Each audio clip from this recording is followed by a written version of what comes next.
어, 그 이스라엘의 그 역사, 굳이 어떤 분은 그래요. 이스라엘 역사 굳이 우리하고 뭔 상관이 있느냐 그런데, 왜냐하면 이스라엘 역사를 통해서 하나님의 임재하심이 있었고, 그걸 통해서 하나님 우리에게 그 샘플을 보여주시는 거예요. 믿음 생활이 어떤 거고, 그리고 또 하나의 역사 이런 거예요. 마치 이스라엘 역사는 우리의 역사가 비슷합니다. 우리의 신앙생활의 역사가 비슷한 거죠. 한 사람 한 사람 이렇게 예수를 믿게 있는 가정, 그리고 또 소중한 거죠. 그래서 우리가 뿌리를 찾아가잖아요. 나의 뿌리는 어딘가 하면서 나의 뿌리를 하나하나 찾아가면서 볼 때 나의 존재를 깨닫게 되는 거죠. 그래서 이스라엘 역사는 단순히 이스라엘 나라의 역사가 아니라 하나님의 역사예요.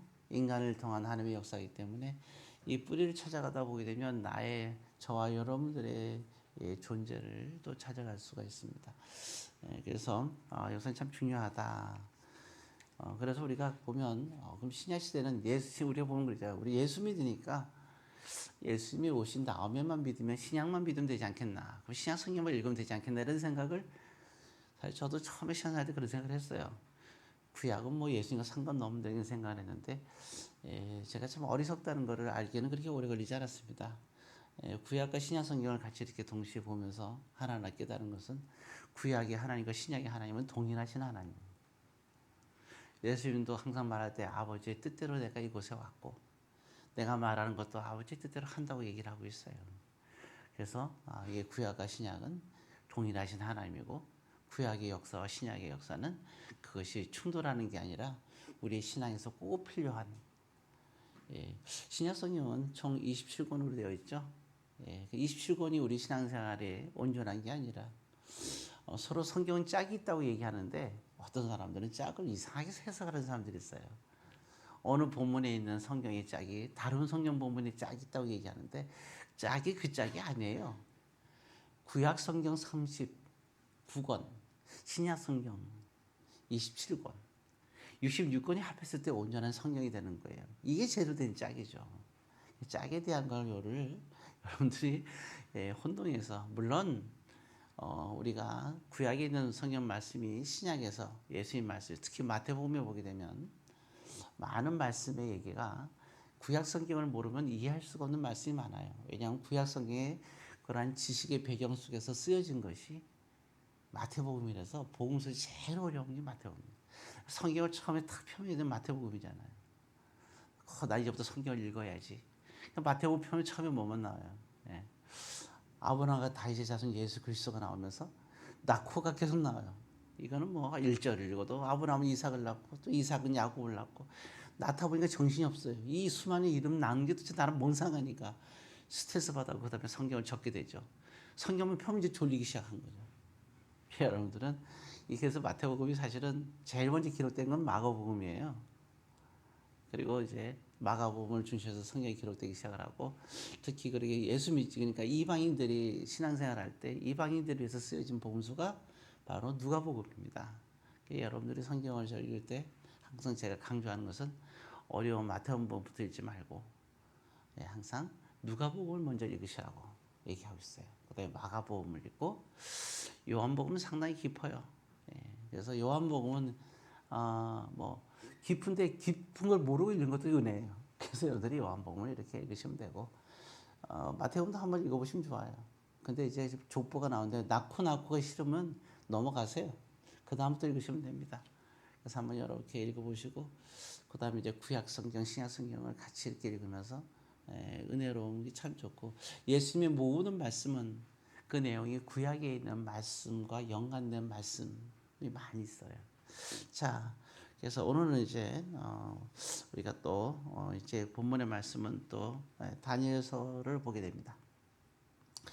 그래서 우리가 음식도 참 음식을 먹을 때 이게 보면 먹고 싶지 않은 음식도 먹어야 되고 먹고 싶은 음식도 먹어야 되잖아요. 사람이 살 때 자유를 느끼기도 하고 또 책임도 지면서 살아야 되듯이 그렇잖아요. 그렇잖아요. 또 사랑을 하면 공의도 행해야 되죠. 이 두 가지를 동시에 행해야 건강하듯이 성경 말씀도 내가 듣고 싶은 말씀도 듣고 듣고 싶지 않은 말씀도 듣고 이렇게 건강한 신앙생활을 해야 되지 않겠나 생각을 합니다. 그래서 우리가 다니엘서 어떤 분은 잘 또 보지 못하는 분도 있는데 다니엘서는 굉장히 중요한 부분입니다. 사실 이게 구약의 배경을 다 얘기하려면 배경만 얘기하다 보면 더 시간이 다 가는데 이스라엘 백성들의 최대 위기가 오는데 하나님께 이제 간단히 얘기하면 하나님의 범죄를 함으로 말미암아 이스라엘이 성전이 무너지고 다 끌려가게 돼요. 그때가 이제 큰 강대국이 이제 있었는데 강대국이 두 나라가 있었어요. 저기 남쪽으로는 애굽, 오늘날의 이집트를 말하는 거예요. 그리고 저기 북쪽으로는 굉장히 강성한 나라가 있는데 그 나라는 바벨론입니다. 바벨이 큰 두 나라가 있어요. 그 중간에 끼어 있는 나라가 이제 바로 이스라엘, 유다 땅입니다. 우리나라랑 비슷하지 않아요? 우리 옆에 쭉 보게 되면 그죠? 황허강이라고 그러는데 보면은 보게 되면 이쪽으로 나라로 중국이 있고 저기 또 우리 바로 꼭대기에 보면은 러시아, 소련이 있고 하나 더 있네요. 우리나라는 그죠? 맞은편에 보면 일본이 있고 이 세 나라의 강대국에 우리가 묶여 있는 아주 중요한 그런 거죠. 이스라엘도 이렇게 묶여 있는 상황이다 생각하면 돼요. 그런데 지배적으로 세계적으로 보게 되면 항상 그 중에서 항상 강대한 나라가 한 번씩 이제 삐져나오기 시작하죠. 한때는 우리가 일제시대 때는 일본이 아시아를 주름 잡고 있었던 시대가 있었던 거고 지금 또 러시아가 힘을 쓰고 있고 그 전엔 또 중국이 또 힘을 쓰고 이렇게 왔다 갔다 하죠. 이때도 마찬가지예요. 이스라엘도 밑에 있는 애굽이 힘을 쓰고 위에 있는 바벨론이 힘을 쓰는 시대입니다. 자, 지금 다니엘 시대는 이 바벨론이라는 나라가 가장 힘을 쓰는 시대다. 유럽 전 지역을 중동과 유럽 전 지역을 장악했던 이 거대 제국 바벨론, 정말 거대 제국이에요. 자, 이런 나라에 의해서 와서 이스라엘 가고 애굽에 가서 애굽이 이제 이렇게 막 덤비니까 남쪽에서 이제 바벨론에서 이제 쳐들어가는 거예요. 애굽에 가서 이제 뭐 전쟁다운 전쟁도 아니에요. 애굽이 그냥 두 손 들고 말죠. 꼼짝 못합니다. 워낙 거대하기 때문에. 그래서 거기 갔다가 오는 길에 그냥 가면 되는데 하필이면 이스라엘에 들리게 되는 거예요. 들리게 돼서 그 당시에 있던 왕이 있는데 여호와김입니다. 여호와김이라는 왕을 또 김 좋아하는 분들은 또 김이라 그러니까 뭔가 그러는데 그게 아니고 여호와김이에요. 여호와김을 데리고 가는데 여호와김만 데려가면 괜찮은데 거기에서 가장 뛰어난 최고의 인재들을 데려가는 거예요. 그래서 소년 4명을 데려갑니다. 그 중에 한 명이 우리가 잘 아는 다니엘이라는 사람이에요. 대단한 사람입니다. 하나님이 세상에 배출한 최고의 인물, 당대의 최고의 인물. 나라는 가장 빈약하고 허약하고 성전은 무너지고 다니엘의 부모들도 그렇고요. 그들 모두가 다 같이 바벨론 앞에서 무릎 꿇고 다 죽어가고 끌려가고 하는 상황에서 힘을 쓸 수 없었던 나약한 포로로 끌려가게 되는 거예요. 세계에서 가장 위대한 인물. 우리가 보면 그잖아요. 인류의 최초의 가장 위대한 인물은 아담과 하와죠. 그리고 또 창세기 6장에서 9장에 보면 가장 위대한 인물은 노아였고, 그리고 창세기 12장에 가장 위대한 인물은 아브라함이었고요. 하나님 보실 때 가장 위대한 인물 아니겠어요? 자, 그런데 출애굽기에 보면 나타날 때는 가장 위대한 인물은 모세였습니다. 온유함이 세상의 가장 최고의 인물이라고 얘기를 하고 있어요. 그리고 이 시대의 바벨론 시대의 최고의 인물, 가장 빈약한 나라, 포로로 끌려가고 죄 없이 끌려갔던 다니엘. 여러분, 죄 없이 끌려간 사람도 많아요. 그렇게 참 기가 막힌 거죠. 속에서 얼마나 울분이 터지겠어요. 너무나 지혜롭고 똑똑한 다니엘인데 민족을 얼마나 사랑해요. 하나님을 얼마나 사랑해요. 그 어린 나이에도 하나님을 그렇게 사랑하는 거예요. 이 세상에 무서운 사람이 없는데 제일 무서운 사람이 있는데 하나님을 사랑하는 사람입니다. 세상에 가장 지혜로운 사람이 누구냐? 하나님을 사랑하는 사람이에요. 하나님께 가장 큰 영광을 드리는 사람이 누구냐? 하나님을 사랑하는 사람이에요. 가장 값어치 있는 신앙생활이 뭐냐? 하나님을 사랑하는 겁니다. 그건 마음에서 나오는 거예요. 우리는 가장 소중한 걸 잊으면 안 돼요. 여러분, 우리가 어떤 문제가 생겼을 때 어떻게 해결하죠? 우리가 인간적으로 생각할 때는 세상 일이든 신앙 일이든 다 생각할 때는 우리가 어떤 일을 해결하려고 하죠. 또 누군가를 만나서 해결하려고 해요. 다퉜을 때도 누군가를 만나서, 마음이 상했을 때 누군가를 만나서 하려고 그래요. 그러나 여러분, 하나님을 사랑하는 사람은 그렇지가 않아요. 하나님께 나아갑니다. 하나님께 자기의 마음을 나눠요. 그리고 하나님 앞에서 해결을 받아요. 왜냐하면 하나님을 사랑하기 때문입니다.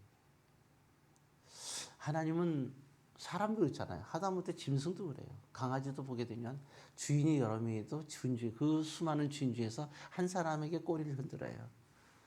물론 이제 먹이를 주는 것이 먹이를 주는 사람이 제일 유력하긴 하지만 아무튼 가장 사랑하는 사람을 알아요. 하물며 하나님께서 모르시겠어요? 우리의 마음을 잘 아시는 하나님은 속지 않으십니다. 그래서 제일 먼저 여러분들에게 스스로에게 오늘 이 시간은 질문을 하길 바라요. 나는 하나님을 사랑하는가? 그게 중요합니다. 내가 무슨 일을 할 때에도, 내가 어떤 일을 결정할 때에도, 내가 마음이 상할 때도 생각하면 돼요. 내가 화가 날 때도, 내가 감정이 격해질 때도 나는 하나님을 사랑하는 사람인가? 수고하고 짐진 자들아 다 내게로 오라. 근데 우리는 그 짐을 달고 엉뚱한 가요. 누군가가 이 짐을 내려놓아 줄 것이라고 생각하고 가요. 그리고 우리는 왼수를 만나면 분하고 온통해서 그 왼수한테 보복을 하려고 그래요. 그건 주님께서 알아서 할 일이고, 그러면 억울하면 주님께로 그 짐을 지고 가야 되는 거죠. 거기서 주님과 함께 해결을 해야 됩니다. 그게 진정으로 하나님을 사랑하는 사람이에요. 우리는 그저 원수도 사랑해야 되고 핍박하는 자에서 기도해야 되고 끌어안아야 돼요. 다 이해해야 돼요. 허물도 덮어줘야 돼요. 사랑은 허다한 죄를 덮느니라. 그렇지 않아요? 다 덮어야 되는 거예요. 예, 다니엘은 다시 이제 돌아와서 이렇게 다니엘은 이렇게 억울하게 끌려갔습니다. 정말 격동의 시대예요. 격동의 시대. 예, 거기서 강대국에서 이리 치고 저리 치고 뭔가 좀 그 머리를 들라 그러면 또 내치고 왕들을 뽑아가고 죽이고, 예, 정말 잔인하게 이렇게 되는 그 짧은 순간에 수많은 그 왕들이 또 쓰러져 갑니다. 심지어는 여아스 왕 같은 경우는 왕이 된 다음에 3달 만에 그 자리에서 쫓겨나고 말아요. 참 이런 그 비극적인 시대에 다니엘은 살았고 그렇게 끌려가게 된 겁니다. 자, 이제 그러면서 그 배경에서 우리가 시작이 되는데, 이때 가게 되는데 그 바벨론이라는 나라, 그래서 그 지역을 갈대아 지역이라 그래요. 그래서 갈대아 지역에서 이제 구약에 보면 갈대아 지역이다. 갈대아 지역에 있는 사람들 하면은 생각할 때 바벨론 사람들 얘기하는 거구나 생각하면 돼. 그러니까 이때는 생각해 보세요. 이 당시 그 갈대인들은 과거에는 애굽이라는 나라가 문명이 굉장히 뛰어났죠. 그래서 하나님은 모세를 그 애굽에서 모든 학문을 깨우치게끔 해서 창세기, 출애굽기, 민수기, 신명기, 모세오경을 그 뛰어난 학문으로 기록하게 하셨어요. 그러나 오늘날의 최고의 인물은 어디에 가서 학문을 배워야 될까요? 다른 섭리가 또 있어요. 전 유럽을 통일하고 모든 문명과 문학을 하고 모든 그런 것을 갖고 모든 서적이나 이런 모든 것 학문을 집대성해서 모아놓은 것이 바로 이 바벨론 지역이 아니겠어요? 그 좁은 곳에서 하나님은 다니엘을 그 이제 서구로 그 도서관으로 하나님께서 옮기시는 거예요. 그 어린 나이에 하나님은 다니엘을 뽑아서 가장 세계에서 뛰어난 인물을, 가장 세계에서 뛰어난 모든 학문이 모여 있는 그 바벨론 지역으로 다니엘을 그쪽으로 가게끔 해서 거기서 모든 학문을 공부하도록 시킵니다. 이건 뭐, 예, 이거 누가 하는 거죠? 하나님께서 하시는 거예요. 그런데 이러한 사실을 현재 그 당시에서 다니엘이 알 일은 없죠. 안 그래요? 예. 자, 이러한 데에서 보게 되면 일단 보게 되면 자 이렇게 할 수 있어요. 자 1장 그 4절에 보게 되면 도대체 어떤 사람들이 세계에서 최고 뛰어난 아이들을 모았는데 1장 4절에 보게 되면 이러한 사람들이 보이는데 다니엘도 그 중에 한 명입니다. 1장 4절을 같이 한번 읽어보겠습니다. 곧 흠이 없고 용모가 아름다우며 모든 죄를 통찰하며 지식에 통달하며 학문에 익숙하여 왕국에 설만한 소년을 데려오게 하였고 그들에게 갈대아 사람의 학문과 언어를 가르치게 하였고 그렇죠? 예. 그러니까 이게 이 바벨론이 위대하게 될 수밖에 없었던 이유가 지배한 모든 나라의 가장 뛰어난 인물들을 모으는 거예요. 그래서 그들에게 최고의 교육을 시켜서 그들이 왕 앞에 서게 해서 이게 최고의 영재 교육을 시키는 거죠. 전 세계에 있는 모든 영재들을 다 모아가지고 근데 어렸을 때부터 시켜가지고 왕 앞에 서게 하는데 그 중에 당연히 다니엘이 그 자리에 서 있는 거예요. 자, 사실 어떻게 생각해 보세요. 이 어린 나이에 할 수 있는 뭘까? 근데 어린 나이에 본데 이 다니엘의 지금 모습 보세요. 용모가 일단 아름다운 걸 아시겠죠. 흠이 없다. 왜냐하면 흠과 없다는 것은 이제 이게 보면 몸에 어떤 그런 이상이 없다는 얘기로 받아들이면 됩니다. 그리고 흠이 없다는 말은 또 뭐냐면 DNA를 본다는 거예요. 예. 그래서 이게 그의 DNA를 다 봐요. 그 부모의 출신이 어떤 사람들인가 그 나라에서 그런 것까지 다 보고 철저하게 뽑힌 사람이 다니엘이고요. 용모 아름다운 것 치고 그 다음에 보게 되면 그 나오죠. 지혜와 지식에 통달했다 그랬어요. 어린 나이에 지혜와 지식이 통달했다는 것이 말이 됩니까? 근데 이게 사실은 대한민국이라는 나라도 그랬어요. 우리가 보통 조선시대 대표하는 사람이 세 명이 있잖아요. 이황 선생님이 있고 이일구 선생님이 있고 다산 정약용 선생님이 있고 또 한 명 든다면 삼봉 정도전 선생님 이분들을 줄 수가 있죠. 이분들의 우리 사상이 오늘 우리가 오늘 있게끔 하고 한강의 기적도 이분들의 사상이 내려와서 있는 거고 오늘날의 대한민국이 존재하는 것도 이분들의 그러한 사상이 없었으면 어떻게 있겠어요. 그래서 우리는 이분들의 사상을 오늘 우리가 보게 되면 초등학교, 중학교, 고등학교의 모든 교과서의 내용이 이분들의 사상이 담겨있는 근거에서 마련된 거잖아요. 거기서 K-팝이 나오는 거고 거기서 문화가 창출되는 거 아니에요. 뿌리가 없이 뛰어나게끔 세계를 그런 것을 지금부터 영향을 주고 있고 한강에 있는 사람은 노벨상까지 받게 되는 거예요. 이 사상이 없이 불가능한 거거든요. 그래서 대한민국의 고등학교 교육은 철저하게 공부를 시켜야 되는 이유가 여기에 있는 겁니다. 자, 어찌되었든 지금 이제 다니엘은 이와 같이 똑똑한데 제가 그 말씀하는 거예요. 어떻게 이 어린아이가 소년이 지혜와 지식이 통달할 수 있을까? 이유가 있어요. 우리가 보게 되면 뛰어난 인물들은 그래서 이황 같은 선생님 같은 경우 대치료인데 5살 때부터 사서성경을 익혀요.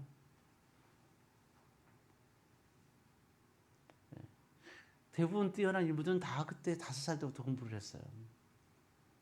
그때부터 철저하게 아주 우리 한스폰 선생님 얘기도 알죠? 얼마나 뛰어난 인물이 탄생합니까? 부모가 자식을 알아보는 거예요. 내가 이 아이의 그릇을 담을 수 없다는 걸 철저히 알고 가장 위대한 인물인 스승한테 배우게 되는 거예요. 우리 잘 아는 내용이잖아요. 그래서 엄마하고 쫓아오잖아 애가. 어린 아이가 엄마는 엄마 보고 싶겠어요. 우리 잘 아는 내용이잖아요. 했더니 불을 다 끄더니 글을 쓰게끔 하는 거예요. 애가 얼마나 한숨번에 놀랬겠어요. 그래서 엄마는 뭐예요? 칼질을 하잖아요. 그리고 불을 켭니다. 글은 삐뚤삐뚤하고. 엄마가 쓴 것은 가지런히 쓰이면서 나는 평생 칼질을 하지만 너는 글을 쓰는 사람인데 네가 이렇게 하고 무엇으로 네가 엄마를 찾아왔느냐. 그 자리에서 내쫓아버리잖아요. 거기서 그 교훈이 잊어버리지 않고 그 정신이 오늘 저와 여러분들의 가슴에, 한민족의 가슴이 우리 앉아 있는 거예요. 그게 우리의 고향이 있는 거거든요. 마찬가지예요. 그 어린 나이에 때 그렇게 대부분 해서 하고, 저는 일부 선생님 보고 깜짝 놀랐어요. 그분은 사람이 아니에요. 왜냐하면 4살 때부터 사상경 읽기 시작했어요. 이건 좀 말도 안 되는 거예요. 그러니까 다니엘이라는 이분도 어렸을 때부터 정말 적어도 5살부터는 그러한 책을 읽었다는 거 아니에요. 그렇게 훈련 받았다는 거 아니에요. 그러니까 지혜와 지성이 뛰어난 거고 세계 최고 인물이니까 당연한 거 아니겠어요? 4살, 5살이 나오진 않았지만 그렇게 이미 그게 통달했다. 소년이. 가능하죠. 남이 장군을 보세요. 얼마나 위대했는가.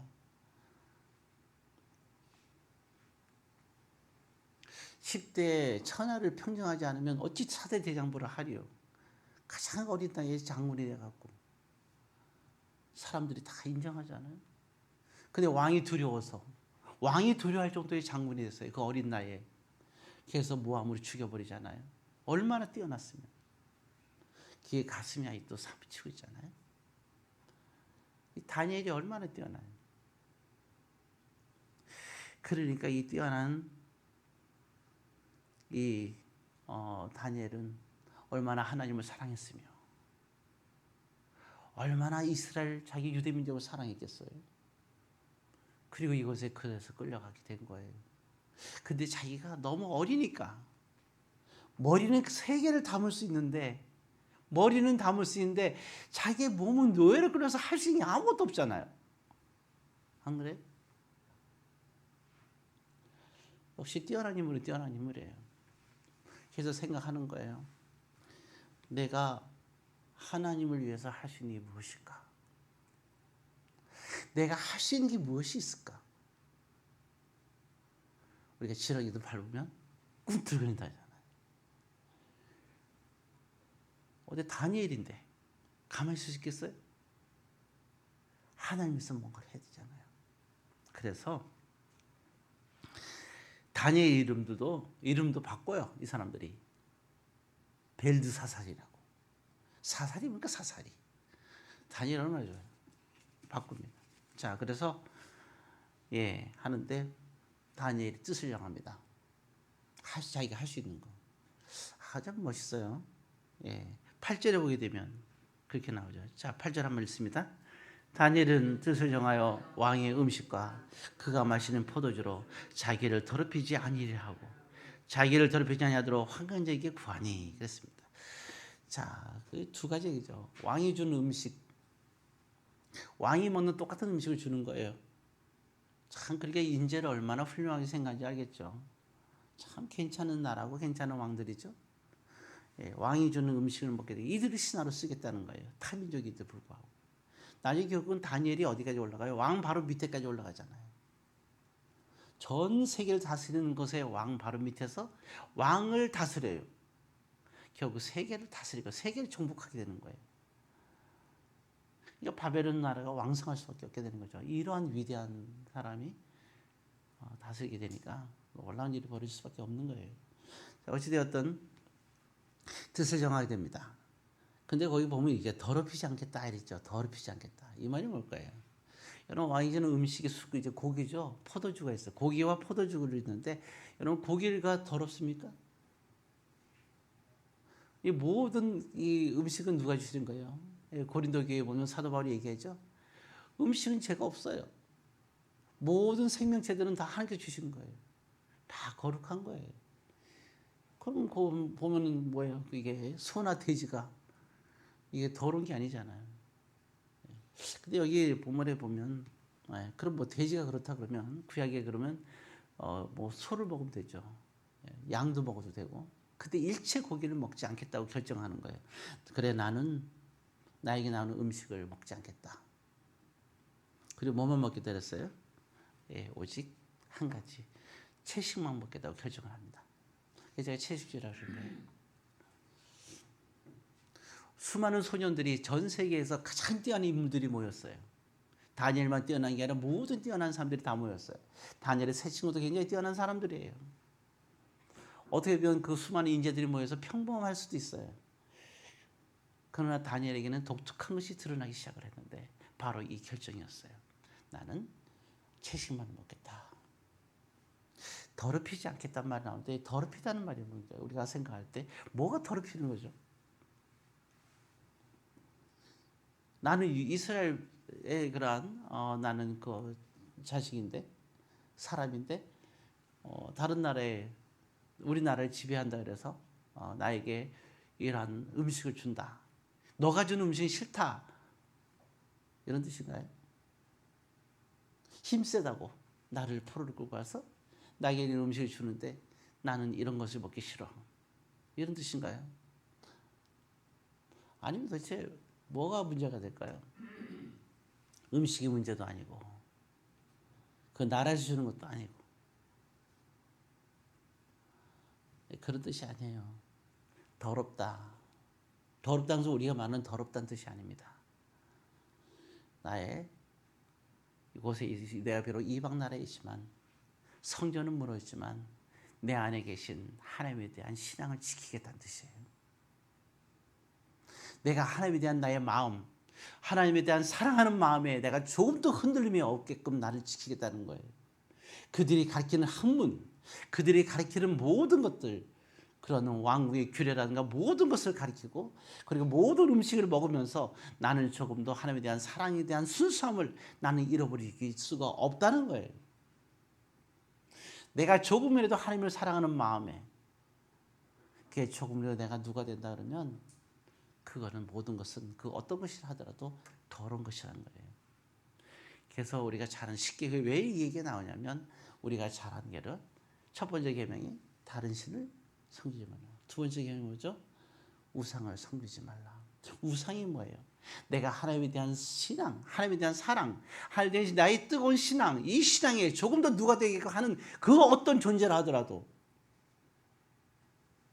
그게 비록 교회 일이든 세상 일이든 그게 세상에 있는 어떤 저 이상한 사람이든 어제 그 노숙자가 우리 교회 왔을 때 그 노숙자든 아니면 교회 목사든 장로든 권사든 어떤 성도든 간에 내 하나님에 대한 순수한 사랑을 그것을 피해를 주고 방해하는 사람이 있다면 그건 날 더럽게 하는 거예요. 누가 중요한 게 아니에요. 그건 나와 하나님과의 관계에서 얘기를 하고 있는 거예요. 다니엘은 그걸 먹고 하는 거예요. 얼마든지 먹을 수 있어요. 마실 수 있어요. 그러니까 내가 할 수 있는 것이 뭐냐 이거예요. 그런데 그래서 먹지 않겠다. 날 더럽히지 않겠다. 결단을 다니엘은 그 앞에서 하는 겁니다. 그래서 황관장이 얘기를 해요. 이걸 갖다 실천해야 되잖아요. 그때 황관장한테 얘기를 하는 거예요. 자기 이제 관리하는 황관장. 여러분 생각해 보세요. 얼마나 엄격하겠어요. 처음에 딱 훈련 받으러 갔는데 훈련이죠. 궁녀가 만약에 훈련 받으러 갔는데 함부로 대해봐요. 얼마나 고생하겠어요, 그죠? 그런 드라마인가 영화도 좀 나온 것 같은데 그렇잖아요. 마치 궁녀 같은 존재인데 왕 앞에 서야 되니까. 그게 잘 보여야 될 거 아니에요. 이 황관장한테 잘 보여야죠. 근데 황관장한테 이 얘기를 한 거예요. 그랬더니 황관장이 화가 나면 말이야 쫓아낼 수도 있고 매를 때릴 수도 있고 막 할 수 있잖아요. 그런데 구절에 보면 그에게 은혜와 긍휼을 베풀었다 그런 말이 나와요. 예, 말하기 허락하고 하는 거예요. 그 정도 그거 말하기 허락하는 것도 대단한 거죠. 아주 당돌한 거 아니에요? 왕이 주는 음식을 먹지 않게 되면 어떻게 되느냐? 거기 10절에 보면 우리가 읽었잖아요. 자, 밑에서 한번 볼까요? 거기 그렇게 되면부터 한번 읽어봅시다. 그렇게 되면 너희 때문에 내 머리가 왕 앞에서 이때롭게 되리라. 그죠? 어떻게 되는 거예요? 죽는다는 거예요. 내가 네 말 듣던 죽는다는 거예요. 그게 이건 뭐예요? 생사의 문제라는 거예요. 아니 너무 웃기지 않아요? 예, 먹는 걸 안 주면 또 이 먹는 걸 줘서 먹지 못하게 하면 내가 죽는다는 거예요. 내 역할이 그거라는 거거든요. 한 칼에 죽는 거죠. 그럼 여기서 포기해야 되는 거 아니에요? 황관장이 말은 뭐예요? 거절하는 거죠. 그랬더니 여기서 멈추지 않고 11절에 보게 되면 다시 이 황관장 위에 있는 사람이 있어요. 감독하는 사람.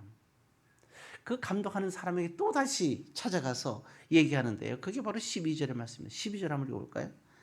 청하오니 당신의 정도를 열흘 동안 실험하여 채식을 주어 먹게 하고 물을 주어 마시게 한 후에 이렇게 나오죠. 왜 물 얘기가 나와요? 포도주를 마시지 않겠다.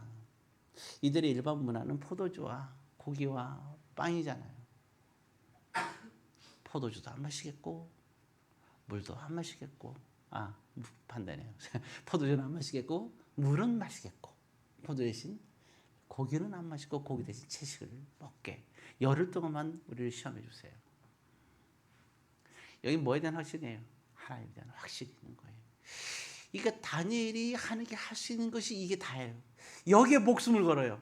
그러니까 할 수 없는 걸 걸 수 없잖아요. 할 수 있는 것에 목숨을 거는 거예요. 그리고 하나님의 이름으로 얘기를 하는 거예요. 그리고 그들에게 그게 그들이 볼 때 합리적인 설득을 시켜요. 근데 그들이 목숨 걸어야 돼요. 열흘 동안만 해주세요. 되게 합리적이죠. 열흘 동안 만약에 내가 문제가 되면 하겠습니다. 여기서 우리가 세상을 살 때 믿는 사람들이 세상에서 억지 부리면 안 돼요. 그 신앙이 아니에요. 왜 억지를 부리세요? 안 되는 거예요. 모든 건요, 이게 하나님의 그 질서와 순리가 있어요. 그 가운데서 일어나는 거예요. 다니엘은 순리를 따라요. 그러면서 이게 지나니까 어떻게 했을까요? 정말 다니엘은 보기에 훨씬 더 다른 사람보다 얼굴이 빛이 나고, 근데 이 세 친구가 그게 동참해요. 같이 목숨을 걸고. 이게 이런 결단을 하고 이렇게 감독이 볼 때는 얘가 뭐 이런 것까지 얘기하나 이럴 거 아니에요. 근데 그게 보통 결단이 아닌 거예요. 다니엘 한번 정하면요 목숨 거는 거예요. 이거 안 해주면 나는 그냥 죽겠다는 거예요. 나를 내치든지 굶어 죽겠든지 마음대로 하는 거죠. 어떤 고난이 당신이 비록 내 육신을 당신들이 내 육신을 마음대로 할 줄 있을지 모르나 내 마음의 영혼까지 마음대로 할 수 없다는 그 신앙이 있는 거예요. 이 신앙이 유대인들이 그랬잖아요. 너희들이 하나님을 버리라 그러니까 그들은 독가스 가운데 죽어가면서 하나님을 포기한 거 죽어가면서 그들이 남긴 말들이 있잖아요. 자유함을 외치잖아요. 그 고통 속에 죽어가면서 말이죠. 그 생체 시험을 당하면서 그 고통 속에서 하루하루 고통 살다가 죽어가는 그 사람들. 그러면서도 그들은 얘기하나요? 내 영혼은 너희들이 함부로 하셨고 내 영혼은 자유함이 있다. 육체를 믿던 고통스러우나. 그잖아요. 다니엘은 그 결심을 하고 한 거예요. 그게 왜 다니엘이 할 수 있는 거니까. 이런 결심을 하고 있는데 감독도 함부로 할 수가 없는 거예요. 그리고 열흘만 하면 된대. 거부할 수가 없어요. 그래서 그 시기에 어려운 시기에 다니엘은 채식주의로 살았어요. 이 채식주의는 하나님에 대한 그의 신앙이 순수함이었고 그는 남들이 어렸을 때 얼마나 먹고 싶겠어요. 맛있는 고기를 먹고 포도주를 마실 때 그는 물을 먹고 채식을 하면서 채식이 좋아서 먹은 게 아니에요. 다니엘도 고기를 좋아했어요. 끌려오기 전까지는 고기를 먹었어요. 끌려와서 처음에는 맛이 없지만 결심을 한 후부터는 채식만 먹고 그리고 포도주를 마시지 않고 그의 신앙을 지킨 거예요. 그리고 자기가 하나님께서 할 수 있는 모든 거였어요. 다니엘은 그런 사람이었습니다. 그것을 하나님은 가장 값어치게 보고 뒤에 보면 하나님께서 처음부터 세계에서 가장 위대하게 뛰어난 존재가 아니었어요. 하나님이 이런 다니엘의 마음을 받으시고 다니엘을 가장 뛰어난 인물로 머리를 개조시키고 지혜와 총명을 주신 겁니다. 이스라엘에 있을 때는 굳이 이렇게 채식주의 안 해도 마음껏 하나님을 사랑하고 섬기며 살아갈 수 있었지만 자기를 단련하면서 끌려온 이 바벨론에서는 죽을 때까지 자기를 지키는 것이 중요했던 거예요. 나중에 이것이 뭘로 바뀌느냐? 나중엔 하루에 3번씩 하나님께 진정한 기도를 해요. 예배를 드리고 기도를 합니다. 출근하기 전에, 출근한 후에, 그리고 직장에서 3번은 하나님께 길이는 중요하지 않아요. 그때는 많이 성숙했잖아요. 음식을 먹었겠죠. 그러나 그는 3번의 기도가 그것을 대신하게 돼요. 왜? 지금은 그렇게 기도를 함부로 할 수 있는 힘이 없었지만 단지 채식주의와 물 마시는 걸로 그렇게 하지만 나중에는 다니엘의 권세를 가지면서 이제 자기가 기도할 수 있는 그 힘은 생겼으니까 그때는 하는 거예요. 예, 그래서 참 이 마음 이제 말씀을 마치겠습니다. 오늘 그 본문의 말씀에서 다니엘의 이 신앙, 오늘 이 뜨거운 신앙, 그리고 이 어떤 마음이 하나님에 대한 사랑 마음이 여러분들의 마음속에 끝까지 살아남아서 다니엘의 사랑이 여러분들의 사랑이 되길 바라고, 그래서 예수님 베드로에게 물은 거예요. 내가 나를 사랑하느냐? 다니엘이 나를 사랑했던 그 사랑을 너도 갖고 있느냐? 그 사랑은 너도 나를 사랑하느냐? 묻고 있는 거예요. 그때 베드로는 주님은 아십니다. 내가 주님을 사랑해 주님은 아십니다. 이 고백 예수님 만족하시는 거예요. 하나님 만족하시는 거. 여러분들 문제를 어떤 문제 갖고 있더라도 이 문제 해결은 딱 한 건데 있어요. 내가 하나님을 사랑한다면 모든 문제는 해결돼요. 기도하겠습니다. 사랑의 아버지 하나님, 오늘도 우리 모두에게 다니엘 같은 주님에 대한 사랑과 신앙으로 우리가 거듭나는 은혜가 있게 하옵소서. 예수님의 이름으로 기도드리옵나이다. 우리 다 같이